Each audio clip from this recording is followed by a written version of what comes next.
जुल्म के खिलाफ आवाज नहीं उठाएंगे, आपकी दुकानदारी नहीं चलेगी। वो अमित शाह ने मैं 11 पॉइंट आपके सामने रखूंगा जो मैं बताने की कोशिश करूंगा कि क्यों हम इस तहरीक अदम एतमाद की तायीद में और मोदी हुकूमत की मुखालिफत में खड़े हैं। सर, हालिया दिनों में हमारे मुल्क में ट्रेन में एक वर्दीपोश दहशतगर्द ने अपने सीनियर मीना साहब का कत्ल करने के बाद ट्रेन के कंपार्टमेंट में जाकर नाम पूछकर, चेहरे पर दाढ़ी देखकर, कपड़े देखकर उनको कत्ल कर दिया और उसके बाद उसने कहा कि इस देश में रहना है तो मोदी को वोट देना पड़ेगा।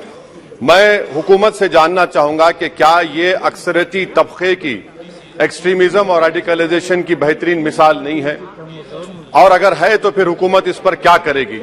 सर, हमारे आइन में, संविधान में लिबर्टी ऑफ कॉन्शियस को लिखा गया, तमहीद में, यानी जमीर की आजादी का जिक्र किया गया है।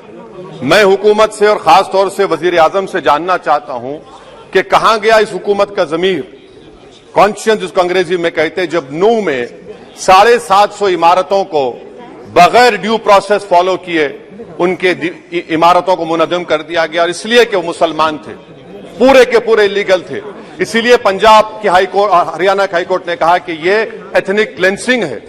इसकी एक बेहतरीन मिसाल है उस हुकूमत की। तीसरी है कि इस मुल्क में एक नफरत का माहौल, बल्कि एक आतिश को पैदा कर दिया गया, मुसलमानों के खिलाफ नफरत का माहौल। ये इनका ये 9 साल का इनका ये कारनामा है।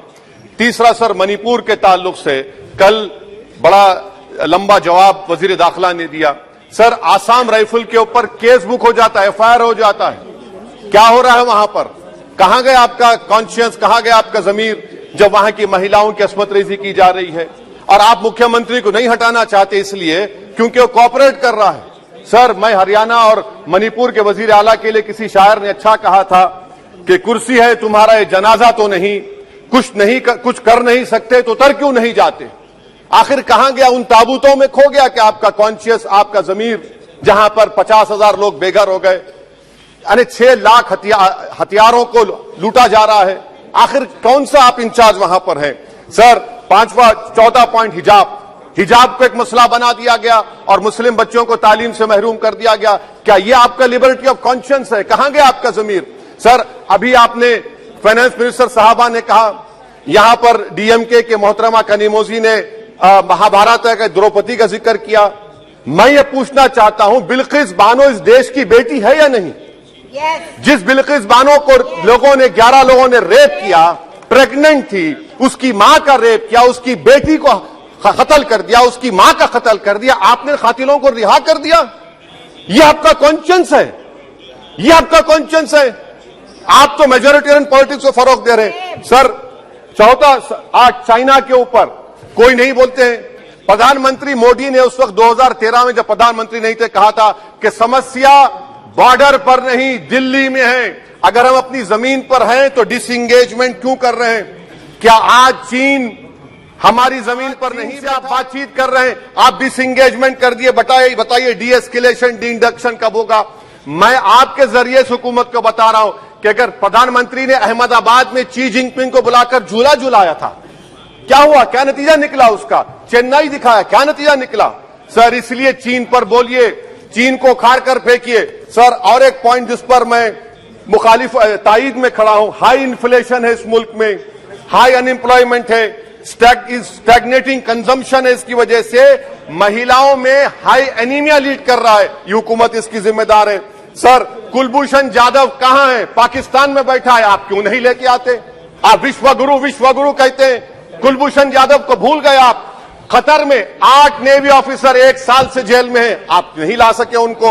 सर, और एक चीज, 1991 का प्लेसेस ऑफ वर्शिप एक्ट इस ऐवान में पास किया गया था कि तारीख के जख्मों को नहीं खुरेदा जाएगा। आप खुरोद रहे हैं उनको। मैं आपको इंतबाह दे रहा हूं, वार्न कर रहा हूं, इस मुल्क को 90 के दहे में मत लेकर जाइए। 91 का एक्ट सुप्रीम कोर्ट में जवाब दीजिए कि आपकी हुकूमत 91 प्लेस ऑफ वर्शिप एक्ट की कायम है, उस पर कायम रहेगी। UCC सर, इस UCC का फॉर्मूला क्या है? एक मुल्क में एक मजहब, एक कल्चर, एक जबान। ये तो डिक्टेटरों का फॉर्मूला है। भारत एक गुलदस्ता है, भारत एक मोजाइक है। यहाँ पर बेशुमार जबानें, बेशुमार मज़ाहिब बोले जाते हैं और हिंदू अनडिवाइडेड फैमिली में। Sir, I am concluding. 8 crore 75 Hindu खानदानों को 3,800 करोड़ डिडक्शन मिला। इसके बारे में आप क्या कहेंगे सर? और मैं कंक्लूड करने से पहले आपको बताना चाह रहा हूं कि माइनॉरिटी वेलफेयर का बजट 40% कम कर दिया गया। पढ़ो प्रदेश, प्री मैट्रिक स्कॉलरशिप कम कर दी गई। मौलाना आजाद फाउंडेशन खत्म कर दिया गया फेलोशिप, और इसकी वजह से 1,80,000 मुसलमान हायर एजुकेशन में गायब हो चुके हैं। सर, मैं इख्तिताम में कह रहा हूं कि पसमानदा मुसलमान से प्रधानमंत्री को बड़ी मोहब्बत है। ये कौन सी आपकी मोहब्बत है पसमानदा, जो आपका एक मुसलमान मिनिस्टर नहीं है वहां पर? इखलाक से लेकर पीलू खान से लेकर अफान अंसारी से लेकर लुकमान अंसारी, मॉब लिंचिंग पूरे पसमानदा मुसलमान की होती है। पावरलूम बंद है अंसारियों के, कुरैश बरादरी का कारोबार बंद किया जाता है। स्पीकर सर, मैं कंक्लूजन में अभी कल हमारे होम मिनिस्टर ने कहा था क्विट इंडिया। अगर इनको मालूम हो जाए कि क्विट इंडिया का नारा एक मुसलमान ने दिया था तो वो भी नहीं बोलेंगे, वो नहीं मालूम था उनको। उसका मैं कंक्लूड कर रहा हूं, उसका नाम यूसुफ मेहर अली था सर। यूसुफ मेहर अली ने क्विट इंडिया का नारा बनाया, जिसको महात्मा गांधी ने सारे देश में एक पैगाम किया। मैं कंक्लूड कर रहा हूं सर, इस देश में अगर आज क्विट इंडिया करना है तो कहना पड़ेगा चाइना क्विट इंडिया। जो गौ रक्षक है, जिसका नाम मोनू है, वो आपके लिए मोनू डार्लिंग बन गया है, उसको कहिए क्विट इंडिया। सर, जो लोग तुष्टीकरण की राजनीति आप कर रहे हैं, आप हिंदू अक्सरियती लोगों में हथियार बांट रहे हैं, ये आप देश के लिए खतरा पैदा कर रहे हैं। तो सर, आई एम कंक्लूडिंग। इसीलिए हम आपसे अपील कर रहे हैं कि हुकूमत से कह रहे हैं कि आप जो सियासत कर रहे हैं, इससे नुकसान देश को होगा।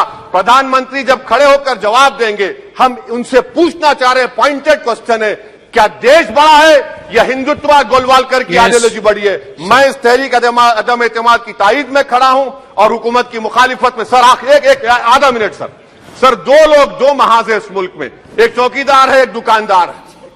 एक चौकीदार है, एक दुकानदार है। जब जुल्म हम पे होता कोई मुंह नहीं खोलते। यूएपीए का कानून अमित शाह ने लाया, इन दुकानदारों ने तायद की। आज उस यूएपीए का कानून में 83 साल का बुढ़ा सिपर नहीं होने से मर गया। आखिर कब तक दुकानदार और चौकीदार हमारी लाशों पर सियासत? सर, हम कंक्लूडिंग, कब तक सियासत करेंगे? अगर आप जुल्म के खिलाफ आवाज नहीं उठाएंगे तो आपकी दुकानदारी नहीं चलेगी, चौकीदार को धन्यवाद।